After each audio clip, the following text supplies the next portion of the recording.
Hello, नमस्कार। जैसा कि किसी भी एग्ज़ामिनेशन में जब हम आरक्षण के लिए अप्लाई करते हैं, जैसे जनरल कैटेगरी वाले लोग जो हैं, ख़ासकर ये जनरल कैटेगरी वाले लोगों के लिए है, जब वो ईडब्ल्यूएस का सर्टिफिकेट के साथ फॉर्म अप्लाई करते हैं, तो जो ईडब्ल्यूएस सर्टिफिकेट बना होना चाहिए, वो ईडब्ल्यूएस का सर्टिफिकेट एग्ज़ामिनेशन की नोटिफिकेशन के पहले का बना होना चाहिए, तब वह मान्य होता है। ऐसा अभी कई केसों में देखा गया है कि उन लोगों का सिलेक्शन क्वालिफाइंग होने के बाद भी ईडब्ल्यूएस के कोटे के साथ उनको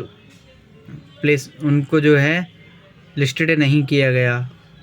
हालांकि वो क्वालिफाइड हैं, सब कुछ हैं, लेकिन उनको क्वालिफाइड नहीं किया गया।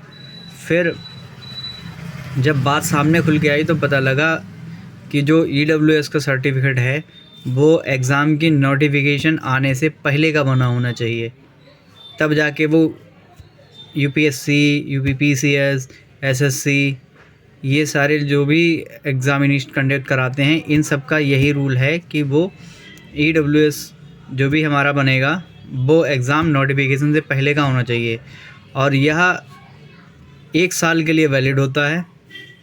उसके कई सारे कंडीशनें हैं, पर ये अभी बताने में लगेंगे तो कम से कम 1 घंटा लगेगा, उसकी कितनी कंडीशनें हैं। लेकिन अभी आप शॉर्ट में समझिए, और ईडब्ल्यूएस को एग्ज़ाम की नोटिफिकेशन आने से कम 1-2 दिन पूर्व का ही होना चाहिए। वैसे तो ज़्यादा होना चाहिए, लेकिन नोटिफिकेशन आने से 1-2 दिन पहले का होना चाहिए। और ईडब्ल्यूएस 1 साल के लिए वैलिड होता है, चाहे आप आज बनवाइए, वह आज की तारीख में अगर आप बनाते हैं फिर भी वो 31 मार्च को ख़त्म हो जाएगा। अब वैसे 1 अप्रैल से 31 मार्च तक के लिए वो होता है, एक फाइनेंशियल ईयर के लिए कवर करता है वो। अगर आपने मार्च की 1 मार्च को भी बनवाया फिर भी वो 31 मार्च को कैंसिलेशन हो जाएगा।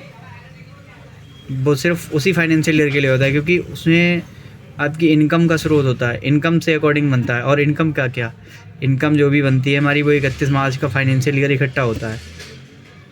जब हमारी 31 मार्च की फाइनेंशियल क्लोजिंग कंप्लीट होती है, तभी हमारी इनकम का जो भी स्रोत हैं वो कंप्लीट होते हैं, इनकम क्रिएट होती है, कितना रहना चाहिए, कितना आना चाहिए।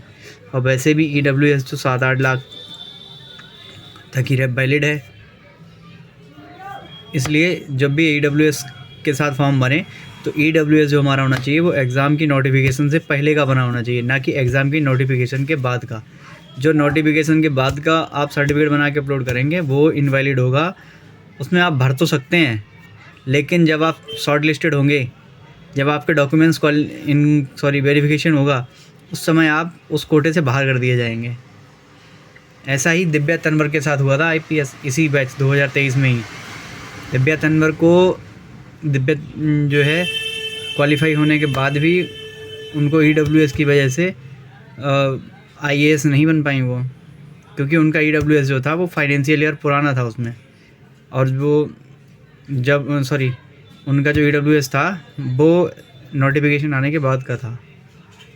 तो इसलिए जब भी फॉर्म अप्लाई करें तो नोटिफिकेशन आने से पहले का ईडब्ल्यूएस होना चाहिए, वो अप्लाई करें उसके साथ में। धन्यवाद।